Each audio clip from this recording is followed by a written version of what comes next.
Jesus asked the 12, will you also go away?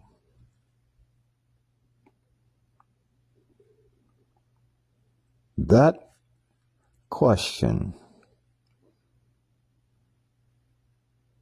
from Jesus to the 12 is what this recording is about tonight. John chapter 6.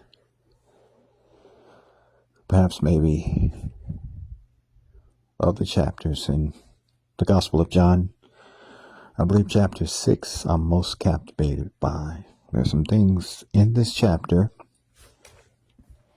statements that the Jews made, statements that Jesus made.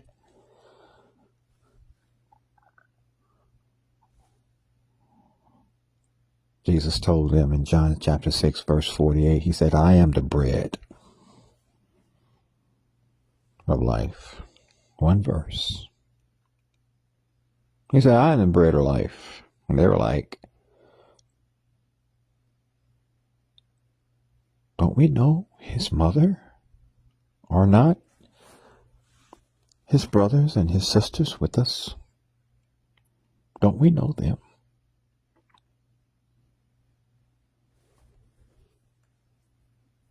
And as you read this chapter, you go down near the close of the chapter. I would want to say there are about 53 verses, 53, 59 verses in this chapter. I don't have my Bible before me. I'm just,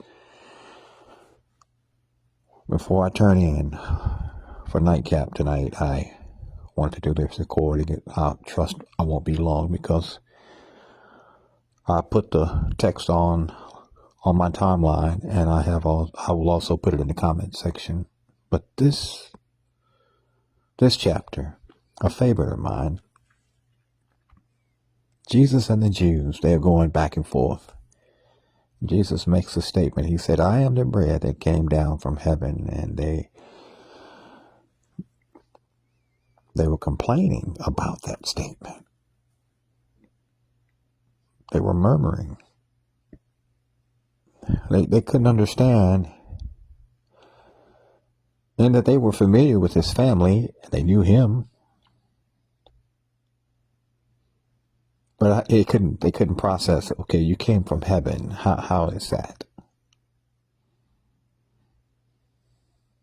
Then Jesus, on down in those verses, he makes this statement. He said, except you eat my flesh and drink my blood, you have no life in you. Now, this statement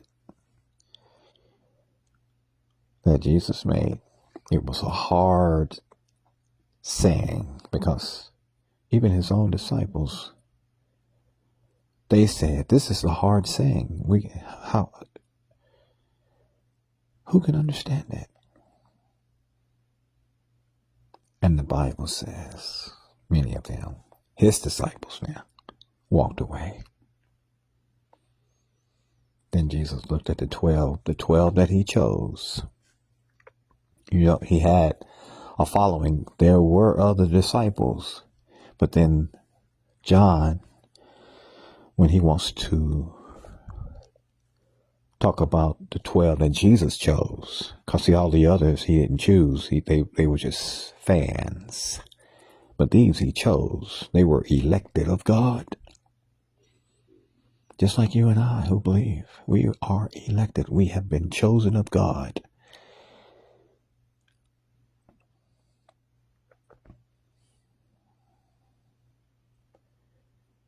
But he looked at the 12 after the other disciples left, not the ones that he chose.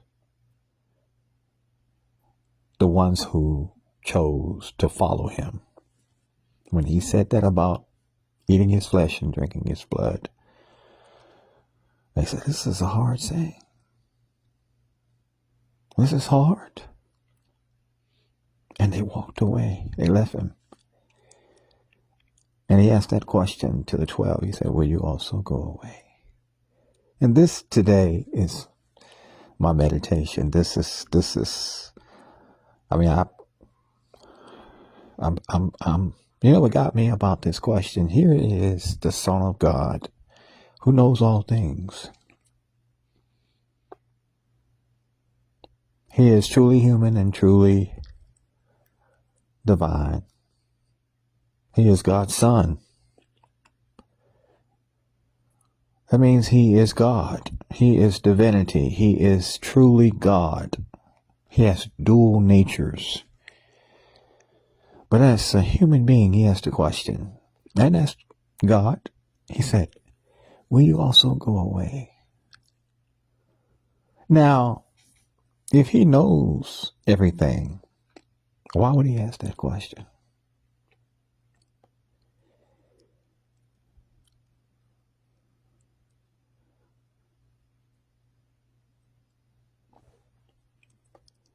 But he knew the answer. He knew. He knew. He knew. He knew that they wouldn't walk away from him. You know why? Because he chose them.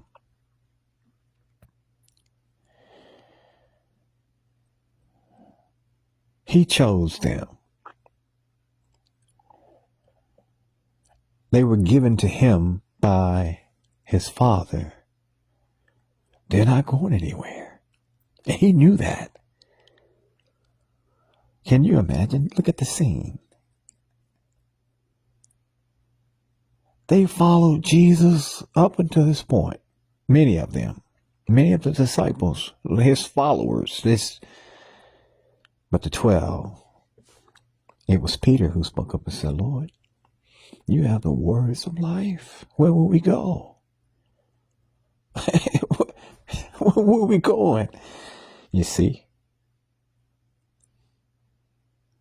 Do you see? Peter spoke up, and you see the revelation of who Jesus Christ is our anchor.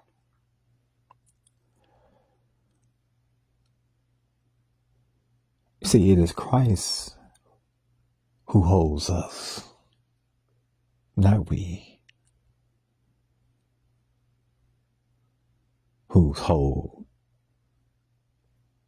we have of him. It is he who holds us. So where are we going to go? I mean, you as a believer and I, when Christ revealed himself to you and you realize that he is the truth, when Jesus opened your eyes to when he revealed himself to you, when he saved you, listen, salvation, when Jesus saved you, he saved you to himself.